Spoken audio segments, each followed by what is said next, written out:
여러분 반갑습니다. 저희는 지금 블루밍턴 그 미네소타에 베다리 인터내셔널 공동체에 와 있습니다. 오늘 그 스티브 목사님, Pastor for Missionaries, 세계 파송된 선교사들의 목사님이신데 오늘 같이 인터뷰해서 간략한 역사와 여기서 일어나고 있는 그런 일들, 그다음에 앞으로 미래 비전에 대한 얘기 듣도록 하겠습니다. Bethany Fellowship started after the Second World War, and I think you have the book, so you can reference some details. 이 베테랑 커뮤니티는 그 2차 대전 후에 시작된 그런 공동체입니다. The founders of Bethany Fellowship came out of the Lutheran Church here in Minneapolis. 그 루터란 처치가 여기에 많은데 이것을 시작하신 분들은 루터란 처치를 배경으로 가지고 있는 분들입니다. They became dissatisfied with the spiritual experience that they were having at church. 이 다섯 가정인데 이 가정들은 그 교회의 어떤 그런 그 영적 생활에 대한 그런 그 만족함이 없었던 그런 경험을 가지고 있었습니다. Basically, it was because in their church, they didn't have the sense that they could have victory over sin. 죄에 대한 승리에 대한 그런 특별히 그 만족함이 없는 그런 신앙생활을 하고 있었습니다. So, connecting with some of the holiness churches like the Methodists and others, they wanted more. 그러니까 이제 뭐 감리교라든지 이런 그 성결을 강조하는 그런 거를 이분들이 원했었는데 그보다 더한 거를 이 그룹들은 원하고 있었습니다. So they ultimately formed their own church with a focus on the cross, the message of the cross, and sanctification. 그러니까 이제 그래서 그 사람들이 교회를 시작하게 됐는데 초점을 십자가와 성화에 둔 그런 교회를 시작을 하게 되었습니다. But beyond the personal holiness piece, they realized there had to be a purpose for the community. 그러니까 이제 개인적인 성결, 성화 이것이 중요하지만 그것이 갖는 그런 목적이 필요하다고 하는 것을 깨닫게 되었습니다. So initially, the individual families pooled their resources together, bought a large house in Minneapolis, so they could save money. 그래서 이제 이 사람들이 자기 목적을 위해서 큰 집을 사가지고 같이 공동 생활을 시작하게 됐어요. When was that time? That was in the late 1940s, just after. 1940년대 후반에 이제 그런 공동 생활을 시작하는 기회가 되었습니다. And the purpose for trying to save money was so that they could support missions. 그래서 잘 전략을 해가지고 그 남은 재정을 가지고 선교사들을 후원하는 그런 일들을 시작하게 되었습니다. But when they applied to different missions that they became aware of, they said they were too old because they were in their late 20s, early 30s. 근데 이제 생각해 볼 때 선교사로 준비해 나가기 너무나 나이가 많다고 하는 20대 후반 30대 이제 그때였기 때문에 그런 생각들을 하게 되었습니다. So ultimately then the reason for the community was to, if they couldn't go, we would train missionaries. 자기들이 갈 수 없지만 그 대신 선교 나갈 사람들을 훈련시키는 그런 사역을 하자고 결정을 하게 되었습니다. So that was what inspired the community. The purpose of the community was to help fulfill the Great Commission. 그래서 그 사람들이 이제 공동체를 하게 된 그 목적은 예수님의 그 Great Commission, 마지막 유언으로 말씀하신 그 대사명을 이루는 그런 공동체를 이루는 것이 목적이었습니다. So they found a property in Bloomington, and they sold the house, bought the property out here in Bloomington, and Bloomington was still really farmland back then. I see. 그래서 그 사람들이 자기들의 재산을 다 팔아가지고 지금 이 베다니 커뮤니티가 있는 이 블루밍턴에 굉장히 그때는 이제 싼 지역이었기 때문에 여기에 이제 그 대지를 구입하게 되었습니다. Yeah. So from 1948 until today, we have a missionary training in school. 그래서 1948년 시작할 때부터 지금까지 선교사들을 훈련하는 그런 기관으로 이 베다니 커뮤니티가 성장을 해오게 되었습니다. I see. So maybe you have some specific questions about the time from What we is started. going on in this community? 지금 이 공동체에서 이루어지고 있는 일이 어떤 일인지를 좀 물어봤습니다. It's important to remember that the community was not started by pastors. It was started by business people. 그러니까 이게 이제 목회자들에 의해서 시작된 공동체가 아니고 비즈니스 피플들에 의해서 시작된 그런 공동체였습니다. So from the beginning, they started the community with an understanding that they needed to work to provide for themselves, the school, and for missionaries. 그래서 처음 시작할 때부터 그 살 수 있는 비즈니스가 필요했고 또 같이 교육할 수 있는 학교가 시작부터 필요하게 됐습니다. 세계 선교를 위한 그런 기초적인 것들이 필요하게 되었습니다. So most of the early leaders were entrepreneurs. They started businesses. 그래서 처음 이 공동체 시작한 사람들은 비즈니스를 같이 시작하게 됐습니다. What kind of business they started?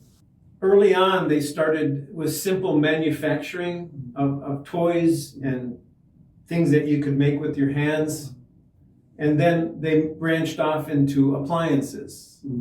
처음에는 이제 뭐 이렇게 자그마한 가구라든지 이런 것을 만드는 거였지만 나중에 좀 더 큰 것들을 만드는 그런 manufacture 비즈니스를 시작하게 됐습니다.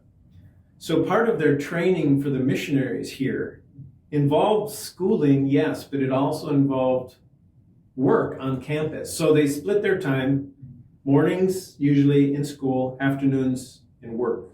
그리고 이제 처음 선교사를 훈련하는 그런 과정 가운데 오전에는 주로 이제 그 선교에서 공부를 하지만 오후에는 직접 작업하는 그런 노동을 하는 그런 시간을 꼭 갖게 했습니다. So through the years, they started publishing business, a book printing business, camping trailer business, several types. 그러니까 이제 여러 비즈니스가 있었는데 책을 출판하고요, 또 인쇄하고 그 다음에 캠핑 트레일러를 만드는 그 사업을 초창기에 이 공동체를 통해서 하게 되었습니다. What's business good? Well, there were seasons of great success and seasons of difficulty. When I was in school, I worked in the trailer shop. 그러니까 뭐 잘 될 때도 있었고 어려울 때도 있었는데 그 트레일러 샵에서 학교 다닐 때도 스티브가 일을 했다고 합니다. And it was very successful, but part of the problem was that towards the end of the 1970s, iron was very expensive. So they had to borrow so much money that it became financially not viable. 잘 됐었는데 1970년대 말부터 이제 아연이 하기 비싸지면서 사업이 어려워지는 그런 경험을 하게 되었다고 합니다. But it was about the same time that the publishing industry became so successful. Bethany Press is very popular, I heard. Yeah. Well, Bethany House Publishers basically started the Christian fiction genre of literature. Not actually, but in terms of great success. 처음에는 그렇게 성공되지 않았는데 이 그 베다니 시작한 그 출판업이 큰 나중에 성공을 거두게 되었습니다. How many the group was? How big was the community at the time? As far as I know, at one point there were over 200 people living on campus at probably its largest. 그러니까 이게 많이 모일 때는 200명 이상 사람들이 살고 있었습니다. Most of them community member and student, college of mission, right? 그러니까 대부분 사람들이 여기 공동선하는 사람들이 있었고 여기 그 미션 그 선교센터에 와가지고 선교사 훈련받는 그런 사람들이 200명이 넘게 이곳에서 생활했었습니다. So until 1963, the missionaries that were trained went out with other missions.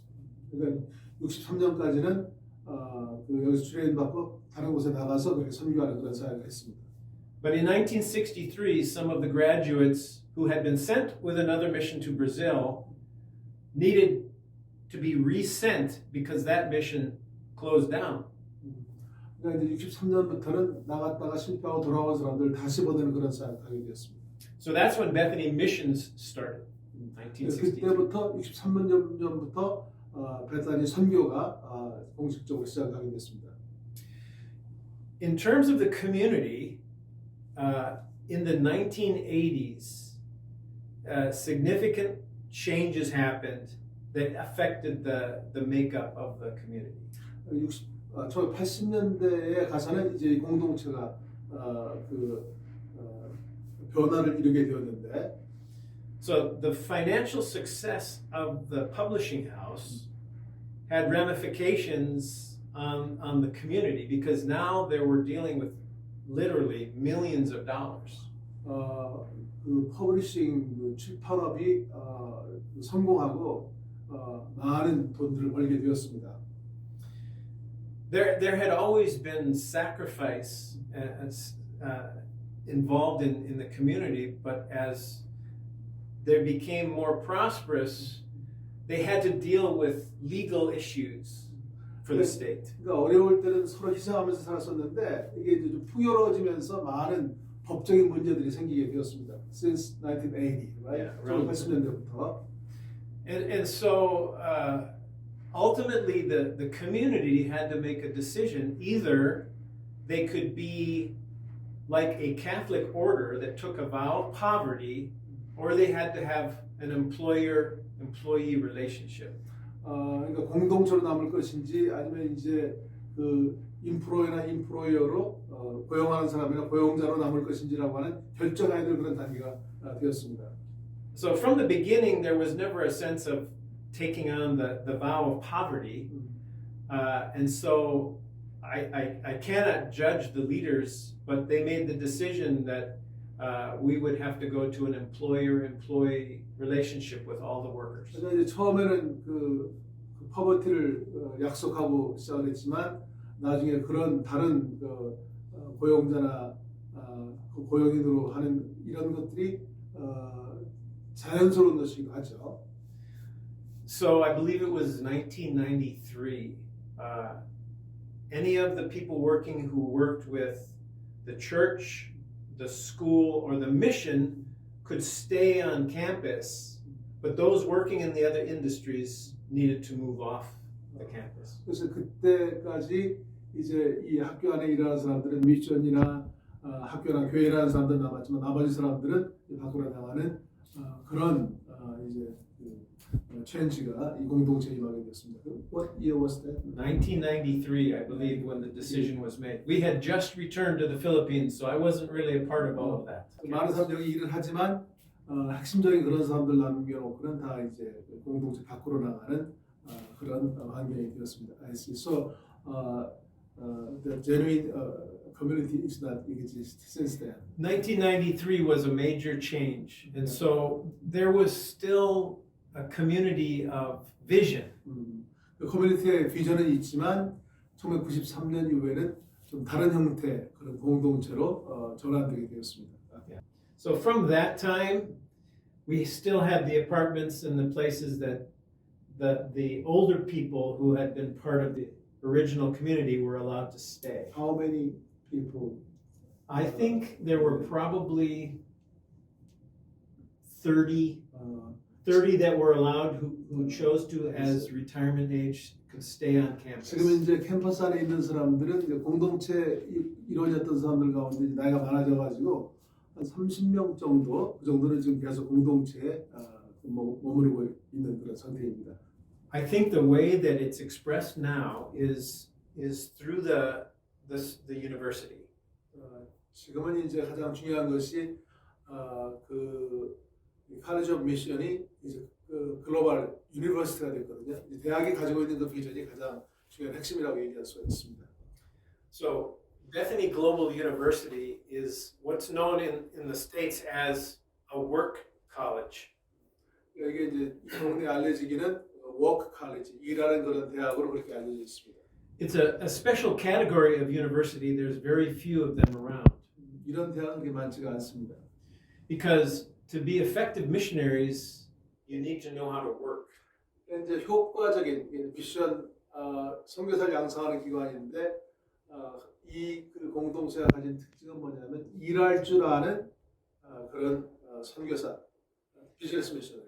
Yeah. So there's no longer industries on campus, but they do services like work. They work in the kitchen, they work in cleaning, they work in the maintenance department.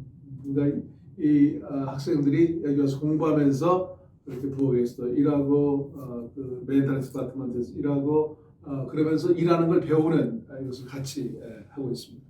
So the staff takes their responsibility very seriously about mentoring the students. So really, in terms of community, that is the powerful piece that remains. 지금 이제 가장 강력한 그런 커뮤니티는 이 학생들의 그런 공동체이고 그다음에 여기 있는 스태프들도 그 학생들을 좋은 선교사가 될 수 있도록 멘토링하는 그런 일에 심혈을 기울이고 있습니다. Any other questions? How many missionaries sent by this community at this point? Throughout the history of Bethany, I'm sure it's over 1,000. 그 교회 역사에 1,000명 이상의 선교사를 이 베타니 그 인터내셔널 베타니 펠로십을 통해서 파송했습니다. So right now, Bethany International, the missions, has about 100 missionaries on the field. 지금도 100명 이상의 선교사들이 이 베타니 인터내셔널을 통해서 세계에 나가서 선교사를 하고 있습니다. I think that they focused on unreached people, 미전도 종족 선교에 초점을 맞춘 그런 선교사들이. For the mission, we focus on the unreached peoples.